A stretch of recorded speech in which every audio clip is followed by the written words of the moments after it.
If you're a growing YouTuber and you want to get sponsorships for your channel, one way to do so is with what's called a sponsorship marketplace. It's a website in which sponsors can sign up and list their products and what kind of goals they want for an ad buy, and influencers can sign up and get connected to those brands and sign up for sponsored videos and make a little money from their content. I've used these in the past. I've used them for dedicated videos, for featured ad spot like commercials within the videos, and even for some sponsored social media posts.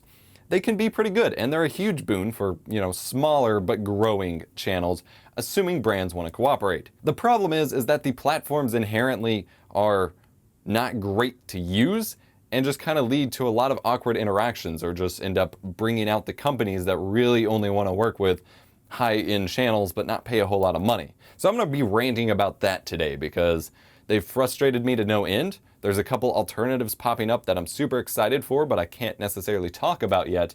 But I want to talk about them and see what you guys think as well, and share my perspective, as I've used them for a few years now, since like 2013, 2014, maybe 2014 probably ish. I've been using them and I've got a lot of problems. So we're going to be talking about that today.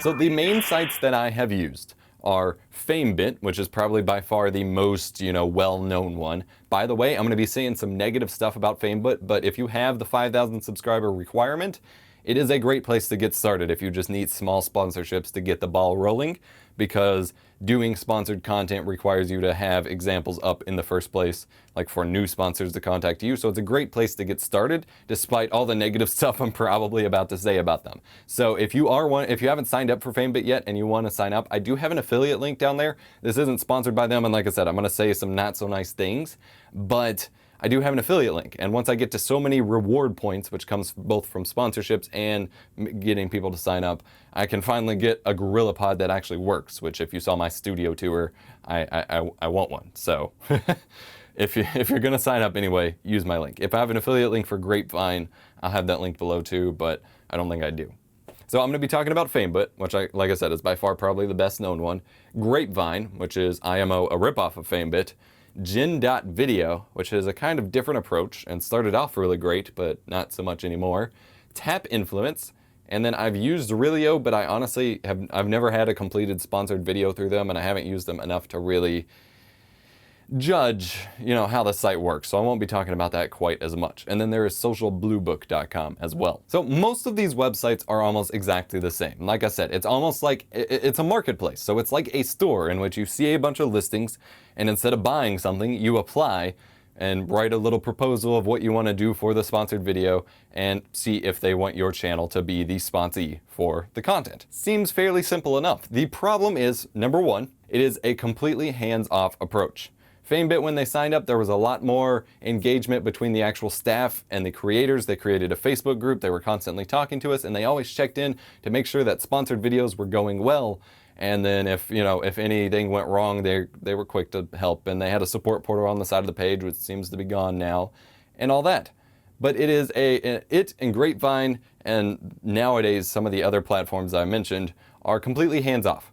It is like going to Amazon.com, and you buy the product. You don't have any interaction with the platform itself, which wouldn't be a problem, except for there's so many just bad listings on there. There's so many listings on there where it is literally just some knockoff company on Amazon. Like for me, I do tech reviews, so there's a lot of Bluetooth speakers, phone cases. How the hell can I do a sponsored phone case review if you're not going to send me the phone for me to actually drop test? I can't put a sponsored voucher for a case that's supposed to protect your phone from drops if you can't give me the means to show that it protects the phone from drops. I'm not just going to hold up the case, not drop my own phone and be like, yep, it protects it. I'm not going to show you that on camera because I don't want to break my own $800 phone, but here you go.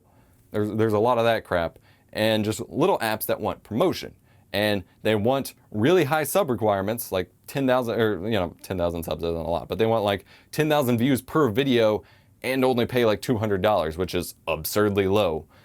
And there's a lot of bad companies like that. There's companies that, none of the companies respond if they don't like your proposal, or they're not going to go with you. They don't say anything. They don't tell you why. They don't tell you what you might need. There's some companies that will work with you and be like, okay, if you can drop it $50, here you go.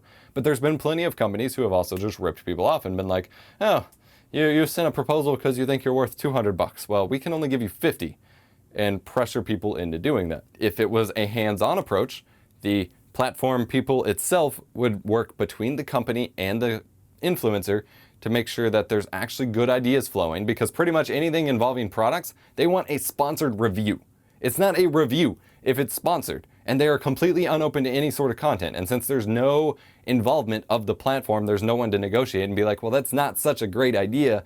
How about you work with them on this kind of project or a tutorial video instead? And we can propose that, but if that doesn't meet the, there's going to be somewhere someone with 50K subs and 100,000 views per month or something that says, oh, hey, I'll do a sponsored video, no problem. And so they won't even try to work with you. They'll just not work with. And the hands-off nature drives me insane. Number two, again, all the bad listings. There's plenty of companies who don't link their product. They'll make listings without linking their product or without providing enough information or anything like that. And I can report the posts, but then it doesn't. Those listings shouldn't be there in the first place, and it ends up looking super unprofessional. Three, and this is specifically with Grapevine and FameBit, with the way that they work, is that there's a set target completion date. Now, I've actually brought this up on the Facebook group a few times. I'm like, okay, all these sponsored listings have a deadline, and they keep the listing open until that deadline.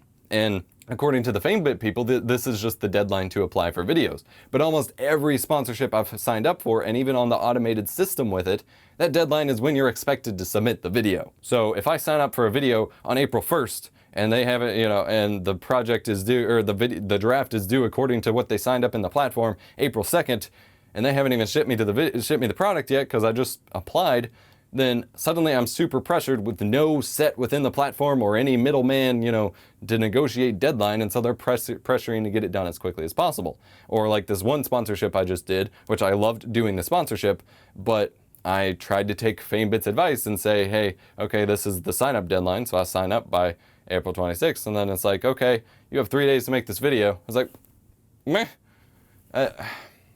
Drives me nuts. So there's another platform called Gin.video.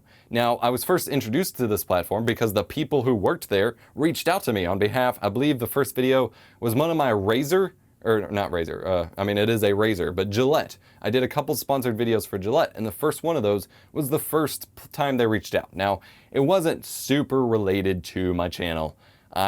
Tech channels often get kind of looped in with the lifestyle channels, and you see a channel like Unbox Therapy where they'll do non-tech stuff sometimes. And so I was experimenting with going down that route, and since I typically grow a beard, talking about shaving the beard is sort of relevant, so I did the video. I actually ended up doing 2 of them at separate points, and they ended up turning out pretty well too because it's an interesting product. But they reached out on behalf of the company, said this is what they want, sent me the stuff, and I submitted the video to them. Same thing for another one. I don't remember what the second one was, but they did a second one that way. And then a third one, which was the second Gillette video. That was great. They were communicative with me. They told me shipping dates for the product itself. They negotiated the funds and everything. And then out of the blue, I just kind of get an email notification from the platform. They basically transitioned to being FameBit. Now, basically, they just have a bunch of listings of offers, and I just hit apply now. And so I don't even get to write a proposal on Gen.video. It just basically sends them my metrics. And since that's a platform that has a lot of the bigger YouTubers, and I've seen some of them post videos for those sponsorships that I applied for, it basically, wherever you rank number-wise, you're probably getting added to a list in that order. So any of these things I'm applying to, since I don't have a person negotiating on my behalf anymore, I'm just getting passed up for everything a lot of the time because there's Tech Source or, big channels on there. So that kind of bugs me. So there are a couple people I've been talking to who have been working in kind of ad agencies and who have been middlemen for sponsored projects and stuff that I've worked with who are interested in setting up platforms that are about working directly with the influencer and the brand. And anytime you can directly talk to a brand without a platform and negotiate an actual project idea, that's always a plus. So companies who hire PR firms or ad agencies to work on actual videos,